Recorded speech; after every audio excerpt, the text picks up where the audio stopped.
아침마다 말씀으로 밝은 빛을 채우네. 지금 본문의 사항은 야곱이 하란에서 20년을 보내고 고향으로 돌아가는 중에 지금 사건을 다루고 있죠. 이 고향으로 가는 길은 단순한 여행이 아니라 과거의 문제와 직면한 길이죠. 그래서 문제를 해결해야 하는 어떤 것이 지금 가득 놓여진 상황에서 야곱이 두려워하고 또 기도하는 내용도 있고 또 하나님의 인도하심을 보여주는 그런 내용들이 본문 속에 있습니다. 이 내용들을 하나하나 살펴보면요, 하란으로 갈 때와 돌아올 때의 차이점이 있죠. 그러니까 20년 전에 그가 있던 브엘세바에서 하란으로 갈 때 그때의 모습과 지금은 20년이 지나서 다시 고향으로 돌아올 때인데 그 차이점이 있습니다. 갈 때는 어떻어요? 빈손으로 갔죠. 홀로 도망자의 입장, 신분에서 가는 것이라면 지금 돌아올 때는 분위기가 많이 다르죠. 돌아올 때는 혼자가 아니라 가족이 많습니다. 아내가 둘, 또 거기에 또 여자 둘, 또 그 외에도 뭐 많은 사람들이 있었을 것이고, 그 다음에 재산 또 뭐 등등 굉장히 많은 것이 있었죠. 그리고 하나님의 보호와 약속을 가지고 돌아오고 있습니다. 그러니까 굉장히 다른 모습이죠. 갈 때는 굉장히 부족했는데 올 때는 풍성해진, 그렇지만은 내적으로는 여전히 두려움이 있고 불안한 마음이 남아있는 그런 상태입니다. 그래서 오늘 본문은 야곱이 굉장히 불안해하는 그런 모습으로 가득 차여 있는 것을 볼 수 있죠. 왜 불안하냐? 그것은 그의 형 에서의 문제에 어떤 것들을 풀어야 하는 상황입니다. 그래서 에서는 지금 어디에 있어요? 세일산에 있는 그곳. 그러니까 야곱이 가는 길목에서 그 형을 만나서 과거의 문제를 털어야지만 지금 모든 길이 수월하기 때문에 지금 에서와 만나는 문제가 야곱에게는 굉장히 큰 사건으로 등장하고 있습니다. 그 사건이 뭐예요? 형과 마찰이 있어서 20년에 도망갔잖아요. 예? 그런 장자권 문제도 있고 등등 그런 문제를 해결해야 합니다. 왜냐하면 에서는 이미 그 분노의 시간을 가졌고 또 야곱은 도망쳐서 피했지만 이제 그 문제가 풀지 않으면 안 되는 문제니까 그 문제를 풀기 위해서 지금 야곱이 이 문제를 지금 접근하고 있는데요. 그가 이미 이제 가진 것이 많으니까 그 풀 수 있는 방법은 이제 가진 것을 가지고 풀려고 합니다. 그래서 야곱이 하는 일들을 구체적으로 얘기하는데 이제 가족이 있으니까 가족을 보호해야 되잖아요. 그런데 어떻게 될지 모르니까 지금 에서는 400명의 사람들을 데리고 와서 지금 야곱을 어떻게 할지 모르는 상황이고, 그러니까 두 분으로 나눠서 형한테 줄 그런 그 물질 공세, 그것은 뭐 아주 그냥 엄청나게 많은 그런 재물을 주는 겁니다. 이게 지금 저기 있는 숫자를 다 보면 520마리가 돼요. 양, 소, 이런 양, 이런 거 다 합해가지고 520마리를 이제 형의 몫으로 딱 준비해 놓고 앞에 보내놓고, 그리고 이제 앞에서 치면 뒤에는 도망갈 수 있는 그런 전략을 짜고 지금 형이 어떻게 나올지를 모르는 그런 두려운 마음을 가지고 있잖아요. 그래서 굉장히 그런 전략을 짜고 두려워하는 마음을 가지고 있으면서도 다른 한편으로는 또 하나님께 기도하고 또 하는 그런 내용이니까 한쪽은 인간의 전략을 짜고 있고 또 한면으로는 기도하는 그런 것들을 이야기합니다.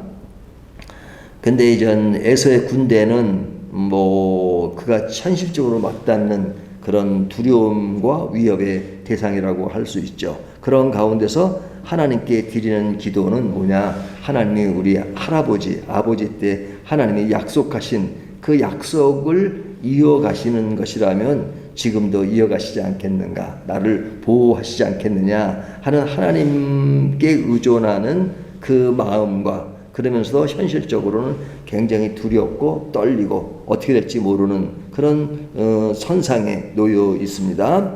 그러니까 이 두 가지 문제가 지금 같이 놓여 있는데 오늘 본문 성경은 기도하는 것은 옳지만 그런 전략을 짜고 뭐 때를 둘로 나누고 하는 것은 잘못되었다. 뭐 이렇게 말씀하지 않죠. 그것은 그냥 있는 사건으로 그대로 묘사하고 있어요. 거기에 대한 어떤 평가를 하지 않습니다. 그가 현실적으로 맞닿는 그런 부분은 그냥 일어난 사건이니까 사건으로 본문 자체가 그대로 기록하고 있어요. 거기에 대한 평가는 아무것도 없습니다.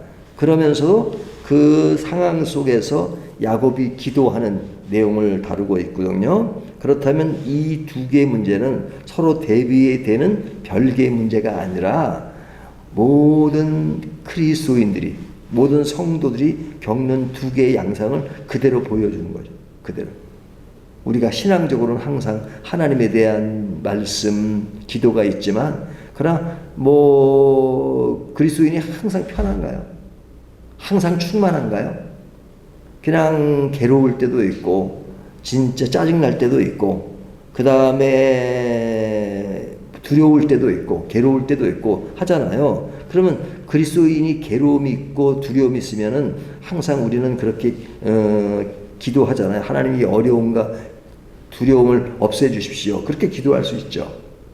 하지만 기도하고 나면 그 문제가 해결될 수도 있지만 항상 해결되나요?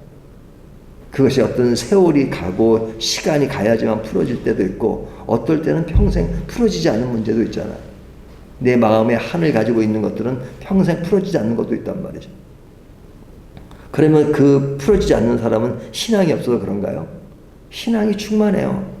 늘 하나님께 기도하고 말씀 속에 살아요. 하지만 이 두 개의 면은 항상 인간에게 존재하기 때문에 사도 바울도 로마서에서 보면 그 두 가지 마음을 피력하잖아요. 하나는 영의 문제, 하나는 육신의 문제. 그래서 사도 바울이 뭐라고 해요? 오라 나는 공고한 사람이로다. 누가 이 사망의 문에서 나를 건져내랴 하고 번민하는 그런 이야기를 한단 말이죠. 그럼 사도 바울이 믿음이 없었나요? 믿음이 있지만 믿음의 삶을 살면서도 그런 갈등과 그런 어려움을 이야기합니다. 그러니까 그런 것을 사도 바울은 이론적으로 이야기하였다면 오늘 본문은 실제 야곱이 겪는 그 상황 속에 이 두 가지 어려움이 다 있는 겁니다. 지금 그가 기양하는 것은 원래 하나님이 약속한 언약의 길을 이어가기 위해서는 돌아와야 되죠.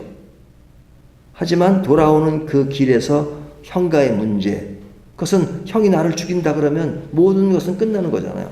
미래의 일은 어떻게 될지 모르는 것이니까요. 하나님에 대한 약속은 믿지만 그러나 현실적으로 부딪히는 문제는 두렵단 말이죠. 자, 이런 문제를 우리가 이 말씀을 통해서 보면서 이 말씀 속에서 야곱은 어떠한 인물인가 하는 것을 평가하죠. 우리가 성경을 보면 평가잖아요. 아브라함은 이런 인물이고 이삭은 이런 인물이고 야곱은 이런 인물이다. 그래서 이런 인물에 있어서 이스라엘 백성들은 참 목이 고든 백성이니까 참 이럴 때 왜 그러냐 하고 우리가 말씀을 보고 사실은 그 말씀 속에 일어나는 그 사건을 평가할 때가 많아요.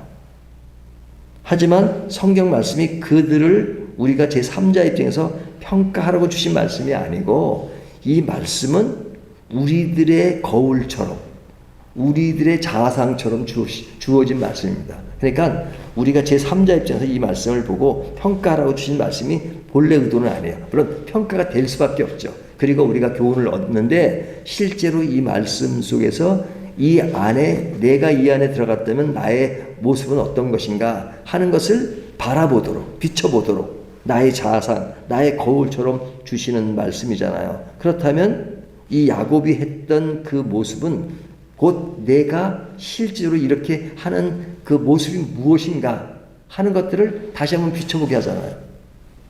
내가 야곱이라면 지금 상은 어떤가? 앞에 놓여진 현실 앞에서 나는 이 문제를 풀기 위한 해결책을 간구하기 위해서 두 때로 나누고, 한쪽은 보호막을 치고 한쪽은 장벽을 치고, 그래서 살 길을 계획하고 하는 그런 문제, 하나의 전략, 인생의 전략, 이런 문제가 뭐가 있을까? 그러면서도 기도하잖아요. 근데 이 둘 중에 하나만 하진 않죠. 그리스도인이면. 어떤 사람은 기도는 하지 않고 그냥 계획만 짜면, 그거는 신앙의 어떤 그 균형을 잃어버린 거죠. 근데 우리가 맨날 기도만 한다고 생각해 보세요. 기도만. 삶의 어떤 것들은 생각하지 않고 그냥 노력도 하지 않고 기도만 한다. 그러면 괜히 영적인가요? 안 그렇잖아요. 이런 예는 좀 이렇게 불충분하게 느껴질지 모르지만, 우리가 아플 때 병원에 가야 됩니까? 기도해야 됩니까? 두 가지가 다 필요하죠. 병원에 가는 것도 하나님이 그 길을 만들어 주신 것이니까 두 가지가 다 필요하잖아요. 근데 나는 병원은 안 간다. 기도만 한다. 그러면 불균형이죠. 또 어떤 사람은 아예 기도는 안 하고 병원에 가야지 기도한다고 되나? 그것도 불균형이죠. 두 가지가 다 필요한 것처럼 오늘 본문에는 이 두 가지 양상이 다 필요한 것입니다. 그리고 그런 것을 우리에게 보여줍니다. 그랬을 때 우리는 어떻게 이 문제들을 해결해야 되는가 하는 거잖아요. 자, 이 이야기는 뭐냐면, 인간은 늘 두려움과 두려움 속에 살아가는 나약한 존재라는 것을 보여줍니다. 우리의 존재의 나약함을 얘기해요. 그러니까 나약함 자체를 부정하면 안 돼요. 인정해야죠. 인정해야죠. 내가 얼마나 나약하다는 것. 그러나 나약한 내 입장만 바라보지 말고 강하게 해주시고 그 나약한 나를 붙잡아 주시는 하나님을 바라보는 것. 그것이 뭐예요? 기도죠. 기도죠. 그래서 기도라고 하는 것은 기도해야 된다, 기도하지 않으면 안 된다 하는 것도 있지만, 사실은 인간이 나약하다는 것을 인정하면 기도는 자연스럽게 나올 수밖에 없어요. 그렇죠? 내가 하나님을 붙잡지 않고는 살 수 없는 존재라는 걸 아니까. 내가 하나님과 동등하고 하나님처럼 간데 하나님께 기도 한번 해드려줘, 이거 아니잖아요. 내가 나약하니까 그냥 나도 모르게 하나님라고 부를 수밖에 없고, 하나님 나를 붙잡아 주십시오라고 하나님께 이야기할 수 없는 것은, 거의 자동적으로 그럴 수밖에 없는 것은 내 존재가 나약하다는 걸 인정하기 때문에 그렇습니다. 자기의 강성을 주장하는 사람들은요, 하나님에 대한 의존도가 약할 수밖에 없죠. 그러니까 신앙이라고 하는 것은 하나님에 대한 의존이 깊어지는 걸 신앙이라고 하잖아요. 근데 그 깊어지는 것은 무엇과 비례하냐? 나의 나약함을 인정하는 거예요. 사람들이 볼 때는 겉으로는 그 사람이 강한 것 같아도요, 속으로 나약한 사람이 더 많습니다. 겉으로 큰 소리 치는 사람이 속으로 더 나약한 경우고, 어떨 때는 큰 소리도 안 치고 이런 말도 못하고 나약해 보이지만 사실 더 강한 사람이 있어요. 근데 그래봤자 인간이 좀 나약하고 강해봤자 사실 하나님 입장에서 보면 그게 그거예요. 도토리 키재기예요. 하지만 내 개인적인 삶 속에 나의 나약함을 그대로 인정하는 겁니다. 하나님, 나는 약합니다. 그러니까 내가 하나님을 의지하지 않고서는 살 수가 없습니다 라고 진솔하게 하나님께 나아오는 것, 이것이 오늘 본문에 나타난 야곱의 모습입니다. 그렇다면 우리의 삶에도 위기와 두려움이 있죠. 그리고 우리의 그런 것을 극복하기 위해서 전략을 세웁니다. 하지만 전략을 세웠다고 해서 불안이 사라지느냐? 여전히 여러 가지, 머리가 좋은 사람이에요, 야곱은. 그러니까 전략을 잘 짜는 것은 그것도 삶의 지혜니까요. 하지만 여전히 그런 전략을 짰음에도 불구하고 불안이 사라지지 않잖아요. 그래서 그에게는 기도가 중심에 있는 겁니다. 기도해줘. 나는 비록 약하나 하나님은 강하시다. 그리고 약속을 이루신다 하는 것이 오늘 본문 전체의 내용입니다. 우리의 전략은 보조적일 수밖에 없습니다. 참된 평안은 하나님께 기도할 때 가능합니다. 그러니까 하나님께 기도하고 또 하나님이 주신 지혜와 전략과 이런 것을 잘 짜서 균형 있게 해 나가는 것, 이것이 우리의 삶에 굉장히 필요한 것이죠. 야곱의 기양은 단순한 기가가 아니라 두려움 속에서 하나님의 약속을 붙드는 믿음의 여정을 오늘 본문이 보여주는 것입니다. 그렇다면 오늘날 우리도 삶의 전략을 잘 짜고 세우는 것은 필요합니다. 하지만 그 기반은 어디에 두어야 돼요? 기도에 두어야 된다. 기도에 둔다는 것은 하나님께 둔다는 것이죠. 나는 비록 약하나 하나님은 강하시고 나를 인도하신다 하는 것이 오늘 본문의 중요한 핵심 주제입니다. 이 주제를 따라서 오늘도 그런 두 가지를 잘 균형 있게 해나가는 저와 여러분이 되시기를 주님의 이름으로 축원합니다.